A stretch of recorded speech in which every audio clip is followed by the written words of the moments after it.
আসসালামু আলাইকুম।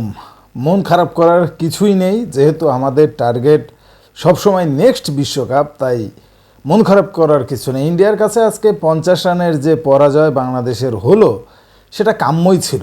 আমি বলছিলাম যে 130-40 রান মতো হয়তো বাংলাদেশ দল করতে পারবে, সেই জায়গায় আসলে 146 পর্যন্ত গেছে, মূলত রিশাদের কারণেই। তবে এই ম্যাচে বেশ কিছু জিনিস কিন্তু আমার কাছে আশ্চর্য লেগেছে। সেটা হলো প্রথমের দিকে উইকেট টিকিয়ে উইকেট বাঁচিয়ে খেলা, এটা কোন কারণে সেটা আসলে আমার মাথার উপর দিয়ে গেছে। এবং আমার কাছে মনে হয়েছে কিছু কিছু প্লেয়ার তারা যেন সেই পুরাতন আমলে বাংলাদেশ দল যখন ক্রিকেট খেলতো, যখন বাংলাদেশের ব্যাটাররা ব্যাট করতে নামতো দলের টিকে থাকার জন্য, সেই কাজটাই করেছেন। তার ভিতরে তানজিদের কথা বলতেই হবে। তিনি দেখেন কাজটা করেছে কি, একটা সময়ে তানজিদ কিন্তু 16-17 রান করে ফেলেছে বলের থেকে নিচে, মানে বল কম রান বেশি। একটা লাইফ পেল, একেবারে ইজি ক্যাচ, বুমরার বলে মিস করলো ঋষভ পান্ত। তারপরে থেকে যেন টেস্ট খেলা শুরু করলো, মানে বুঝতে পারলাম না যে কোন অ্যাটিটিউড নিয়ে সে আছে। শেষ পর্যন্ত কিন্তু বলের থেকে তার রান কম, 31 বলে 29 রান করে সে আউট হয়েছে। লিটন কুমার দাস শুরুটা করেছিলেন চমৎকারভাবে, একটা 4 একটা ছক্কা মেরেছেন, দুইটাই ছিল দেখার মতো। কিন্তু ওই যে লিটনের যে প্রবলেম, ক্রিজে থিত হবার আগেই আউট হয়ে যাওয়া, ওই একটা দুটা শট খেলে হয়তো এবারের মতো উদ্ধার পাওয়ার চেষ্টা, নেক্সট ম্যাচেও হয়তো আফগানিস্তানের সাথে তাকে দেখা যেতে পারে।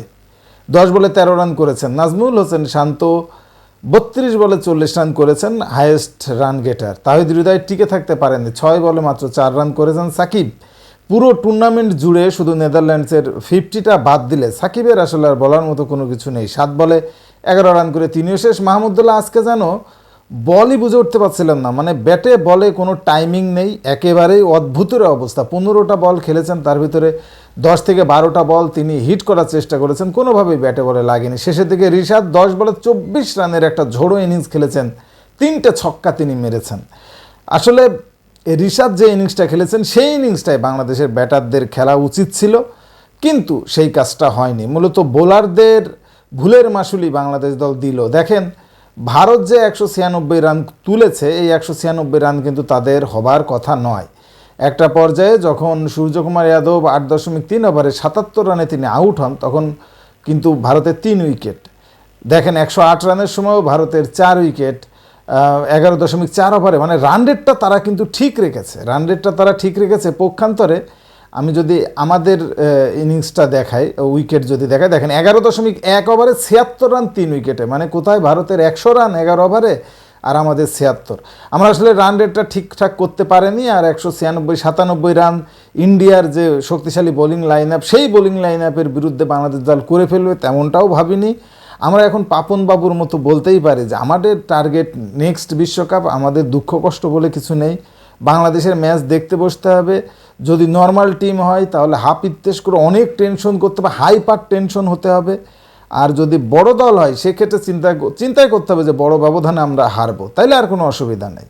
কিন্তু আসলে যে প্রত্যাশার পারদ বাংলাদেশের দর্শকদের মনের ভেতরে তৈরি হয়েছিল, সেই পারদ একেবারে ঠুস করে নিচে নেমে গেছে। এর জন্য আসলে ক্রিকেটাররাই দায়ী, এবং বাংলাদেশের ব্যাটসম্যানরা পুরো দমে ব্যর্থ। কারণ যে ক্রিজটা একেবারেই ব্যাটিং স্বর্গ, বোলাররা আসলে ওই কুলদীপের বল কিছুটা প্রবলেম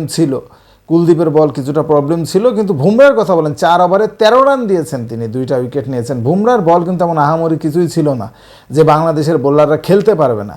আসলে ভারত এবং বাংলাদেশের যে ফারাক, বিশেষ করে টি-20তে কত ফারাক, সেইটা চোখে আঙুল দিয়ে ভারত বোঝালো। এবং তারা কিন্তু অলরেডি চলে গেছে, অলরেডি সেমিফাইনালের পথে পা দিয়ে দিয়েছে। পক্ষান্তরে বাংলাদেশের পক্ষে আসলে এই জায়গার থেকে আর আমার মনে হয় না কোনো চান্স আছে। কাগজে কলমে হয়তো এখনও চান্স আছে, কিন্তু আসলেই কোনো চান্স বাংলাদেশের আর সেমিফাইনালে নাই। এখন আফগানিস্তানের সাথে নিয়ম রক্ষার ম্যাচটা খেলতে হবে, এবং সেখানেও বাংলাদেশের কিন্তু হারার চান্স আছে। ইন্ডিয়া আসলে দুর্দান্ত খেলেছে আজকে, ব্যাটিং বলিং সব সাইড দিয়েই দুর্দান্ত খেলেছে। পুরো দস্তে ব্যর্থ আসলে বাংলাদেশ দল, কোনো কিছুই বাংলাদেশের ঠিকঠাক মতো হয়নি। আজকের ম্যাচ সম্পর্কে কমেন্টসে জানান। স্পোর্টসের সর্বশেষ আপডেট জানতে স্পোর্টস পেপার চ্যানেলটি এক্ষুনি সাবস্ক্রাইব করে বেল আইকন বাজিয়ে দিন। ধন্যবাদ।